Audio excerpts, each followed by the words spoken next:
In this video, we will explain question 5.39, page 143. Okay. There are three methods of preparing salts, method A and B and C. Here, the description of the methods and the arrangement is somehow different from the arrangement that we used it in our copy box. Whatever is the method A, just read the description and that's it. Yani, for example, method A, use a burette and an indicator. This method in our copy box was method B by titration, but here its name is A. So whatever is the arrangement, don't worry about it. Just read the description of each method and use it. That's it. Method B, mix two solutions and obtain the salt by precipitation. This is in our copy box was method C. Here they call it method B. And method C in this question, which is add an excess of a base or a metal to a dilute acid and remove the excess by filtration. This is method A in our copy box. So whatever are the arrangements of the methods, just read the description and apply it here. By the way, they have to, or sometimes they are changing the arrangement of the methods just to let you to know, or to let them to know, if you are memorizing them by heart, learn them by heart, or if you are understanding what is the concept of each method. Okay.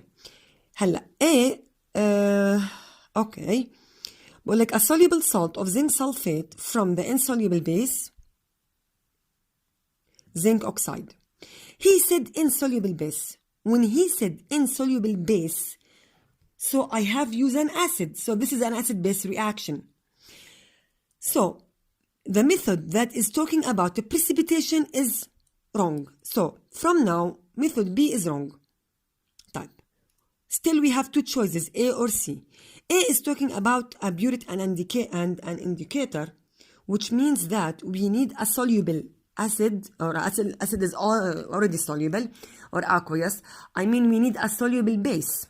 But here he said insoluble base. When he said insoluble base, so method A is wrong.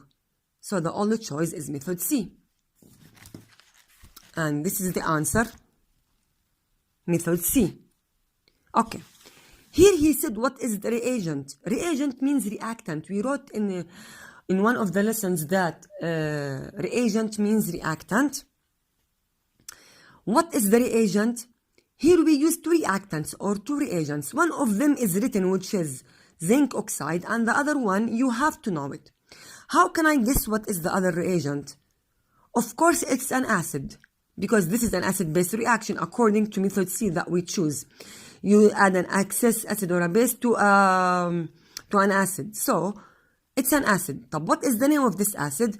We can guess it from the name of the salt. He said here zinc sulfate. So the acid must be sulfuric acid. So this is H2SO4, which is the name of the reagent that is used.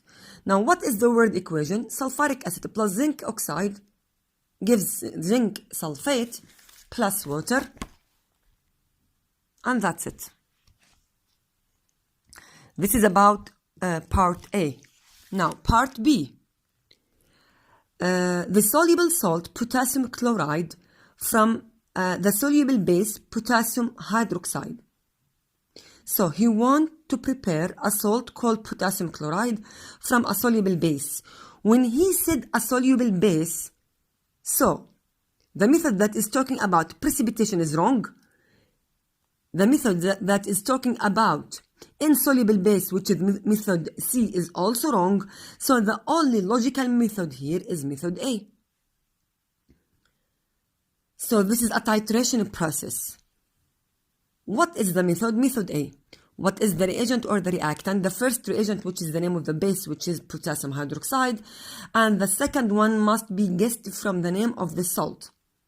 Potassium chloride. This is the name of the salt, so the acid must be hydrochloric acid. Copy and complete the following sample equation. He told you here, KCl and here H2O. What is the name of the acid? It must be HCl. And the name of the base, he told you that it's potassium hydroxide. So just fill it. Just fill in the blank. Potassium hydroxide. That's it. The insoluble, which is part C now, the insoluble salt led to iodide from the soluble salt. Here, he did not mention any type of base. So, method A and B are wrong, and we are talking about method C, which is, method A and C is wrong, and we are talking about method B. Method B talks about mixing two solutions and obtain this salt by precipitation. And I told you that the precipitation method does not include any acid or any base. We are talking about two soluble salts.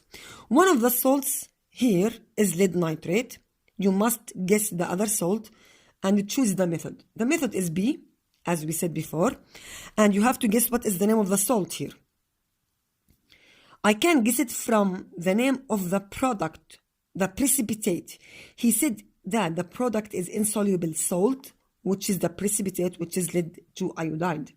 So the name of the other salt that is used in this reaction must contain iodide as an anion, and the cation, whatever is it, choose any soluble cation and choose a cation that gives us later on an easy chemical formula.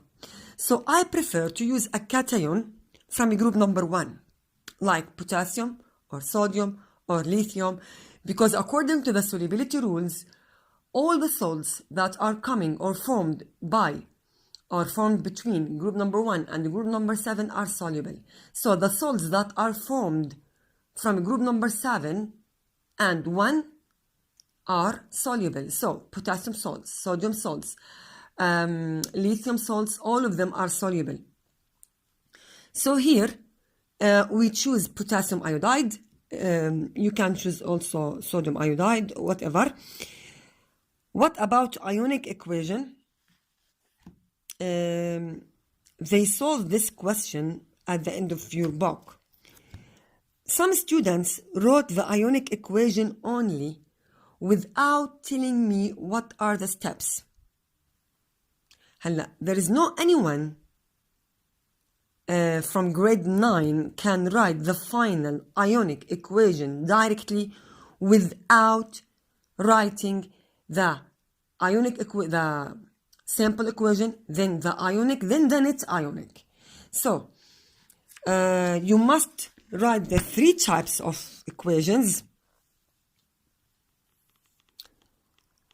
By the way, the one who sheet it from his book, from the back of his book, he's actually cheating himself. Anyway, part 3, he said that we have put lead nitrate.